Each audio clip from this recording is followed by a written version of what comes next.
Welcome back to qualifying for the Winston All-Star Race. NASCAR Craftsman Truck Series race will follow. Ricky Rudd timed in 130.242 seconds.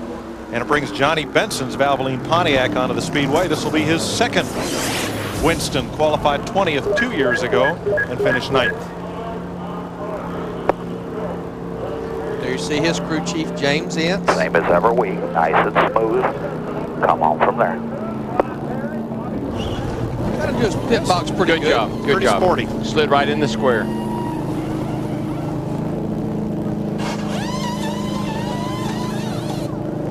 No penalties coming in on pit road. Be ready, Everything was clean. Go, go, go, go, go, go.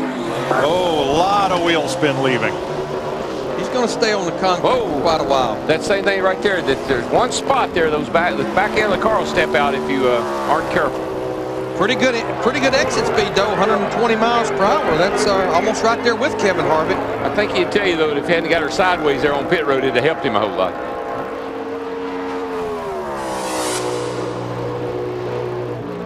Mark Martin up next. Let's show you Benson's exit again. Just watch him right down here. Just get her. He's got her sparking pretty good over on the left rear. Now watch right down there. You see it jump with him, getting loose right there.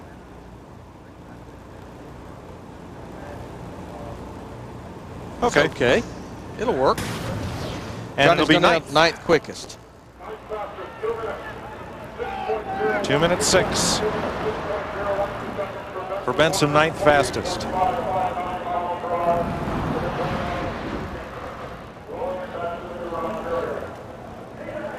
Another new paint scheme, a mostly white Viagra Ford for Mark Martin. Here's Steve.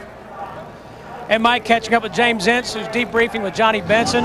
How'd you do, James? Well, I think the guys did a really good job. We brought a new race car here. Guys worked extremely hard, and we made a lot of gains when we were in practice. We haven't been very good all day long, and Johnny drove his hind end off, and the guys did as good as they always do on pit road. And you know, it's not what we want, but we know we got a car here that we brought to race, and we got to figure it out. So with a little bit of time, we're looking forward to tomorrow night. Back upstairs. Mark Martin in his 14th Winston, qualified second 3 years ago and won the All-Star race in 1998. And I'm going to tell you, of course, we've already talked about how you get in this race, and that's primarily by winning a race last year or winning a race up to this race this year, and how he became eligible for this race 1 year ago in the Coca-Cola 600. I don't believe I've ever seen anybody cut through traffic like Mark Martin did to win that race in those final few laps. He was determined. He was as determined as I've ever seen anybody when it comes to winning that race.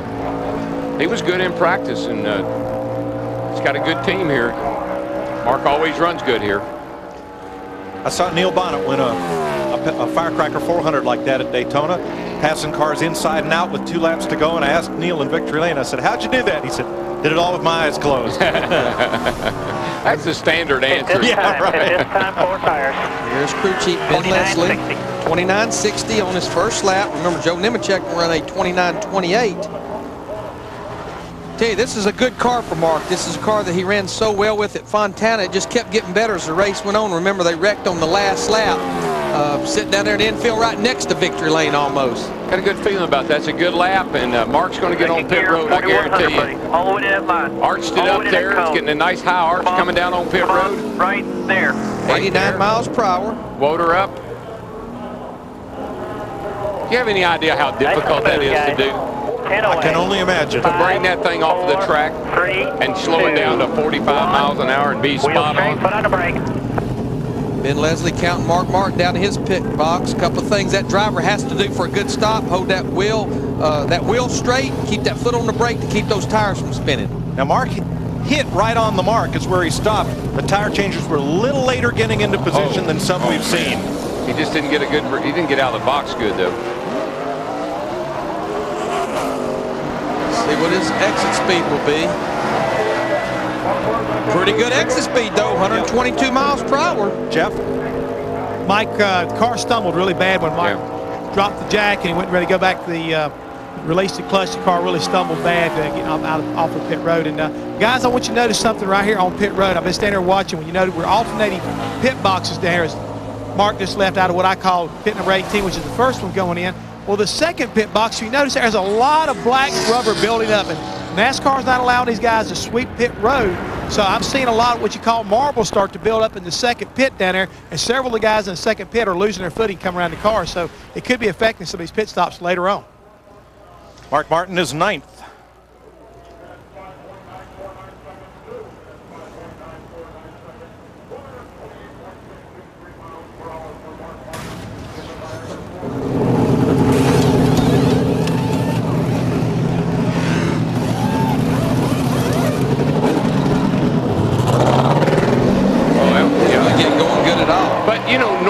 Have the RPM up, and Mark really just had the engine at idle. I think he was trying to roll out there without buzzing the tires, and it just didn't work for him. And he's 9th. Dick Berggren. Chris Elliott had just finished changing the rear tires on Mark Martin's car. Look at this gun. Sandpaper all over it, so he's got a really good grip. Helmet on his head as if he's going to war. Got a radio in his ear. Knee pads. What's it like out there? Everything happens in a very short amount of time. It's you don't have time to think. If you do, you're liable to mess something up. Actually, when you finish a stop that quick, you go back and say, wow, what just happened? So it's definitely pretty exciting. Tell me about the socket that you guys used. It's a standard. It's a 1-inch socket. It's got a spring in it to help shoot the lug nuts back out so they don't stick in there. Pretty simple machine. Nice job. Both tire changers finished at exactly the same time for Mark Martin. Wow. I'll tell you one thing, this car right here is getting her. I just watched him through 3 and 4. This ought to be a good first lap on the racetrack there. Yes, sir. That's about a 18. Last year, Newman won the No Bull Sprint and then won the Winston. This will be his second appearance. That's a 29.18. That's a 10th quicker than Joe Nemechek. So this is definitely, I think, the fastest first lap on the racetrack we've seen. You know, to finish off that air gun story, he said it was, you know, pretty simple standard air gun. But you take one of those hopped up Winston Cup over the wall air guns. What's that piece cost? I know we used to buy for about $200. There's probably about $500 now. But look at Ryan Newman, pretty slow on coming on the pit road, 77 miles per hour. He's got a little to give, Larry. Yeah. He made up a lot of time on the racetrack. 5, 4, 3, 2, 1. But stopped short, and they had to come to him. The problem these guys have got is they don't have anything to stop on. And it looks like the guys in the second box have the most trouble because they got to roll through that first box. See Matt Bourne as crew chief. We're hearing that his pit road entrance was clean. You hear the RPM up on that baby. He wasn't going to stumble out of there. Little slow on the pit stop. Let's see what his exit speed looks like. He got going. Man, I tell you what, Larry, that's as fast I've seen anybody go out of there. Yes, it is. 123 miles per hour. That beats Kevin Harvick by 2 miles per hour, Jeff Hammond. Hey, right now, guys, watching him go out of the pit road. Darryl, you talk about the RPM. I mean, about halfway through that stop, he mashed the motor on that son gun. RPMs come up, and when that bad boy hit the ground, he launched like I hadn't seen anybody launch all night long. And the car is handling. I mean, that thing is handling. He's coming around that racetrack. Like I said, he's making up a lot of time out there on the track. Checkered flag. 8th for Ryan Newman. I just believe a lot of time was lost coming on the pit road, you know. He's had a fast car on the racetrack. I know that. And it looked as if he spun the tires all the way through first gear, but they never really hooked up until he grabbed second gear. But he was fast at the exit. Steve? Mike with Matt Borland. Matt, tell us about your stop there. I think it went pretty well. We had a little hiccup, but overall not too bad. We hope to get a better one, but it was a pretty good run for us. How about the laps themselves? I think the first lap was pretty good and didn't see any other issues, so I think we'll be all right. Thanks. I like these new crew chiefs. No, we don't have any issues. I can hear me telling Hammond, hey, Hammond, I don't think we got any issues. What do you think? What do you think he'd respond? Now, here's the fellow that, with Kurt Busch, was fastest through most of the second practice this afternoon. Kurt Busch will be in his second All-Star race tomorrow night. Hey, Walter, what'd you say up there, man? Issues? How you spell that? T-R-O-U-B-L-E. Now, that right there I understand trouble, buddy. I do understand the trouble deal. And Larry Mack, those air wrenches right now have climbed anywhere between $1,200 all the way up to some of the more polished guns, $2,000. I'm glad you straightened me out on that. Thank you very much. Knew it was a lot. Thank you very much. No wonder Mark Armstrong was thinking of $50,000. He can pay for that new air gun. Not a real great lap. About a 60.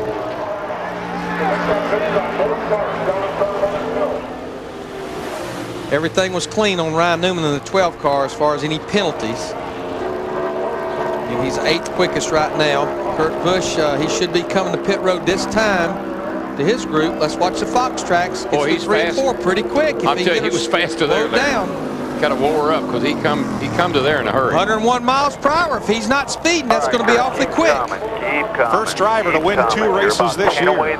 Short before Kurt Busch. That beat Kevin Harvick by 20 miles per hour at that point on the racetrack. Wow. There you see Jimmy Finning, his crew chief. A little short in the box. That has been the thing that is every car almost has done. And he was clean on his pit road entrance, so these guys can have a decent stop and he can get off pit road. Could have some potential here. Take a little long, but he's going. A little slow on the pit stop. 14.1. Stumbled a little bit. Not bad. Let's watch the Fox tracks as he leaves pit road. Go out and complete his last lap. Pretty quick, 122 miles per hour. That's right there with Ryan Newman and quicker than Kevin Harvick. Harold, what do you think? The more cars that qualify, the more rubber gets put down on that concrete. Does it make it faster to launch? I think I like being in the first box the best because it seems like the guys that have the second box are not rolling all the way into that box. And I think they get to the first one and think they're there. Plus the rubber that they're burning a lot of rubber and throwing a lot of that loose rubber down too. But he lost a lot of time somewhere because he's 8th quickest. And you just look at Dale Earnhardt Jr. on the outside pole. He was 5 miles per hour quicker coming in and 4 miles per hour quicker leaving. See, it's like Jeff was pointing out that second pit box, the guys are burning out of there and they're leaving some debris there, some rubber and stuff there that might be making it a little slicker. Dick Berggren.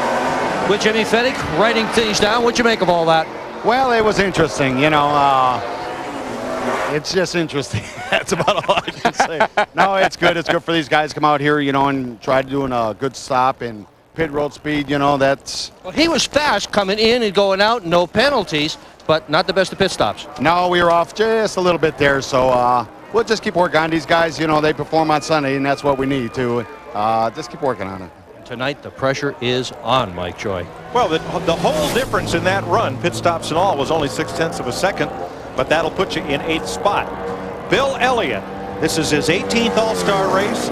He's a 4-time pole sitter of this race. He won it in 1986, and at the end of final practice, he was one of the fastest 3 today. And you want to see a guy that gets, not necessarily might not burn him up getting on, but you watch him leave pit road.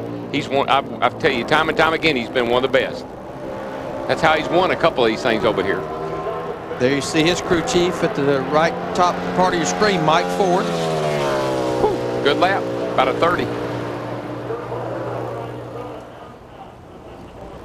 So far, Jeff Gordon has been the only driver that elected to come to pit road on his first lap.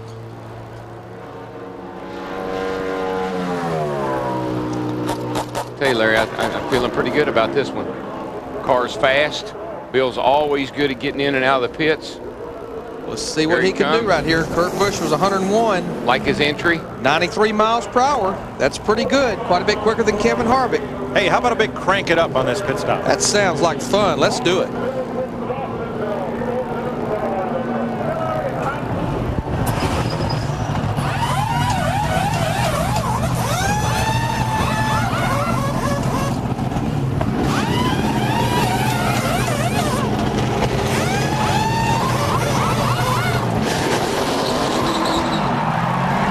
Good stop, but he didn't look like he got out of his pit box. And Darrell, you were making a note of it. I think he stopped way out in his box.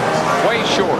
Let's watch the Fox tracks as he's leaving, though. 122 miles per hour. That's pretty quick, but I think he still lost a lot of time leaving his box. That sounded like a front row seat in a mosquito convention. Great stop. Good job, guys. And that was a mile per hour quicker at the exit of pit road than right now our pole sitter, Kevin Harvick. So let's see if he can tie it all together here as he completes 3 laps. He's there. He's on the pole. He is on the pole. I mean, by good grief, a 2nd and 7/10. He has done that over here a couple of times. He's always good at getting in and out. They just hauling Mike Ford away on the pit car. Yeah, you talk about fast. They're pulling the pit car out. They won't even give Mike Ford time to get off it. I mean, he beat him bad. That's a whipping. Good pit stop, good getting in, good exit. He's still on the pit card. I mean, I tell you what, he's being hauled off like the king. You beat him back that bad, you are the king for the time being.